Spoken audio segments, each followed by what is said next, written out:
বিধানসভা কেন্দ্রে প্রচুর সাধারণ মানুষ তারা 100 দিনের কাজ করেছেন, তাহলে চোরদের জন্য তাদের টাকা কেন আটকে থাকবে?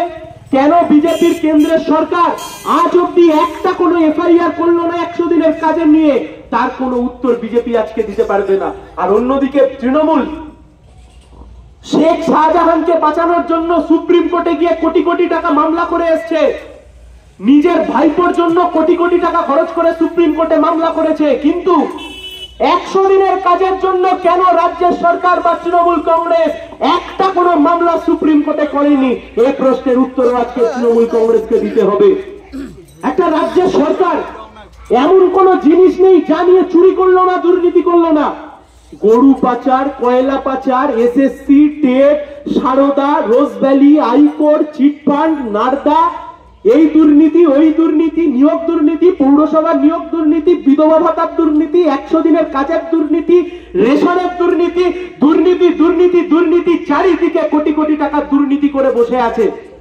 যে তৃণমূলের নেতা আজ থেকে 12 বছর 13 বছর আগে পোড়া বিড়ি নিমিয়ে দুবার বিড়ির টান মেরে নিবিয়ে আবার পরে বিড়িটা জ্বালিয়ে খেত, সেও আজকে 3 তলা বাড়ি করেছে, স্করপিও গাড়ি করে ঘুরে বেড়াচ্ছে। কোথা থেকে আসছে এত টাকা? এই টাকা সাধারণ মানুষের পকেট কেটেছে, কোটি কোটি টাকা তুলেছে। কিন্তু আর অন্যদিকে বিজেপি কি করলো? বিজেপি রাজ্যের মানুষকে স্বপ্ন দেখালো যে দুর্নীতির বিরুদ্ধে তারা ব্যবস্থা নেবে, চোরেদেরকে জেল খাটাবে। আর অন্যদিকে আমরা দেখলাম যারা চুরি করলো, যাদের বিরুদ্ধে বিজেপি আগে অভিযোগ করত যে পশ্চিম বাংলা এরা চুরি করেছে, তাদেরকে এই রাতের অন্ধকারে বিজেপি তৃণমূল থেকে নিজেদের দলে নিয়ে গেল।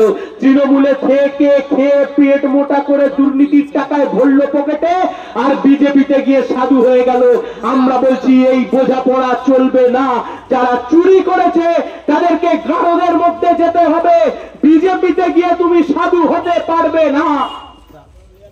5 বছর আগে দিব্যেন্দু অধিকারী তৃণমূলের সাংসদ, তৃণমূলের টিকিটে জিতেছিলেন।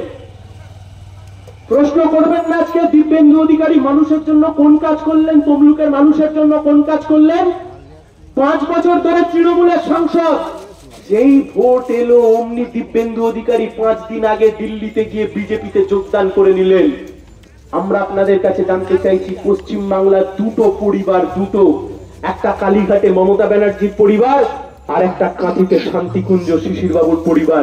এই দুই পরিবারের কেউ বিধায়ক হয়েছে, সাংসদ হয়েছে, মন্ত্রী হয়েছে, মুখ্যমন্ত্রী হয়েছে, নেতা হয়েছে।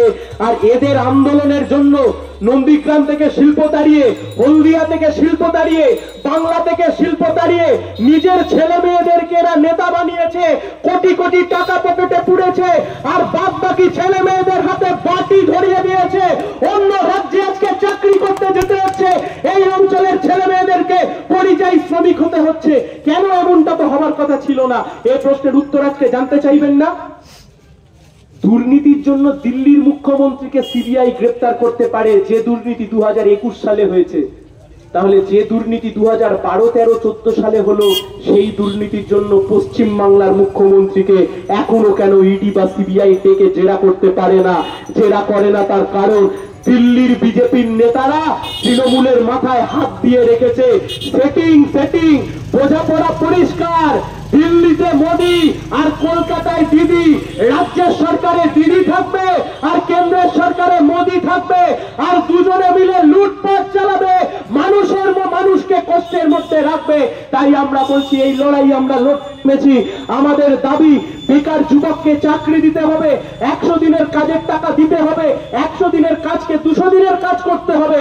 আর যারা চুরি করলো, যারা দুর্নীতি করলো, যাদের জন্য এই পশ্চিম বাংলার শিক্ষিত বেকার ছেলে মেয়েদের চোখের জল পড়লো, তাদেরকে গারদের মধ্যে ভরতে হবে। দুর্নীতির বিরুদ্ধে লড়াই লড়েছি আমরা, আদালতে লড়েছি আমরা, রাজপথে লড়েছি আমরা।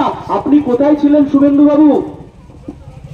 এই দুর্নীতি তো 2014 সালে হয়েছে, 2016 সালে হয়েছে, 2018 সালে হয়েছে, 2020 সালে হয়েছে। আপনি তো তখন তৃণমূলের নেতা।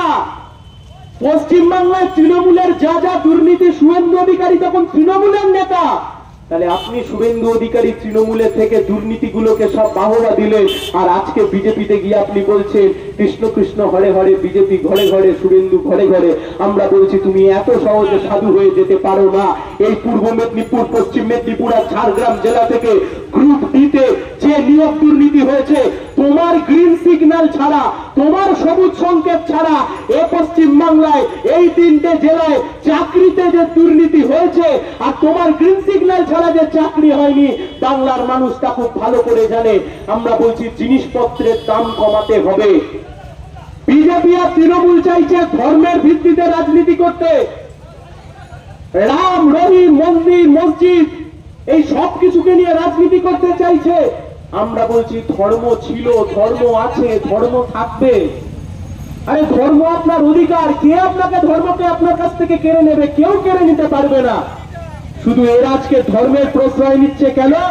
নিচ্ছে তার কারণ এরা মানুষকে যা প্রতিশ্রুতি দিয়েছিল, মানুষকে যা যা প্রতিশ্রুতি দিয়েছিল, যা যা কাজ করে দেবে বলেছিল, সেই কাজ করতে পারেনি। তাই জন্য আজকে এদের ধর্মের দোহাই দিতে হচ্ছে। ধর্ম থাকুক মন্দিরে, ধর্ম থাকুক মসজিদে, কিন্তু এই মানুষের লড়াই, রুটি রুজি সংগ্রামের দাবির জন্য ভোট। এই ভোটে ঠিক হবে সরকারকে গড়বে।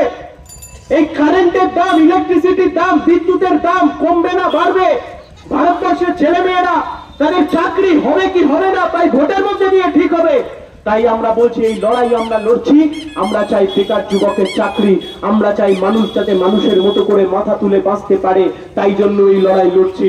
তমলুকের মাটি স্বাধীনতা সংগ্রামের মাটি, তমলুকের মাটি, তমলুকের মাটি গান্ধীবুড়ির মাটি, তমলুকের মাটি মাতঙ্গিনী হাজরার মাটি, সতীশ সামন্তের মাটি, তমলুকের মাটি তাম্রলিপ্ত সরকারের মাটি, তমলুকের মাটি ক্ষুদিরামের মাটি। যারা নাথুরামের দালালি করে, যারা মহাত্মা গান্ধীকে খুন করে, তাদের এই মাটিতে কোনো ঠাঁই হবে না, একথা আমরা স্পষ্টভাবে বলে দিচ্ছি। তাই আমরা বলছি আগামী লোকসভা নির্বাচনে কাস্তে হাতুড়ি তারা চিহ্নে ভোট দিয়ে সায়ন ব্যানার্জিকে ভোটে জেতান। আপনাদেরকে কথা দিয়ে গেলাম, নিজে বিক্রি হব না, আর নিজে দুর্নীতি করে আপনাদের মাথাও হেট হতে দেব না। বেকার যুবক, শিক্ষিত যুবক যুবতী, এদেরকে নিয়েই আমার স্বপ্ন। এদেরকে নিয়ে দিল্লিতে কথা বলতে চাই। হলদিয়া শিল্প আমরা করে তুলেছিলাম, হলদিয়া নগর, বন্দর, পোর্ট, হলদিয়া পেট্রোকেমিক্যালস আমরা করে তুলেছিলাম। এই আমলে হলদিয়াটাকে বেঁচে দিয়েছে, হলদিয়াটা দেখ শুকিয়ে গেছে। নতুন শিল্প যদি না আসে, বাড়ির ছেলে মেয়েদের চাকরি হবে না। আমরা হলদিয়া শিল্পাঞ্চলকে বাঁচাতে চাই, নতুন শিল্প আনতে চাই। এরা শিল্প তাড়ায়, এরা শিল্প করতে পারে না, এরা নিজেদের পকেট ভরায়, মানুষের পকেট ভরাতে পারে না। তাই আমরা বলছি এই ভোটে সিপিআইএম কে জেতান, লাল ঝান্ডাকে জেতান, যাতে আপনাদের কথা, খেটে খাওয়া মানুষের কথা, দরিদ্র মানুষের কথা, রুটি রুজি যাদের লড়াই, তাদের কথা যাতে দিল্লিতে তুলে ধরতে পারি। তার জন্য এই লড়াই, এই লড়াইতে আপনারা ভোটে জেতাবেন, আর আমিও আপনাদের পাশে থাকবো, শেষ অবধি থাকবো। এই কথা বলে আমার কথা শেষ করছি। ধন্যবাদ, শুভেচ্ছা, অভিনন্দন। সবাই ভালো থাকবেন। নমস্কার।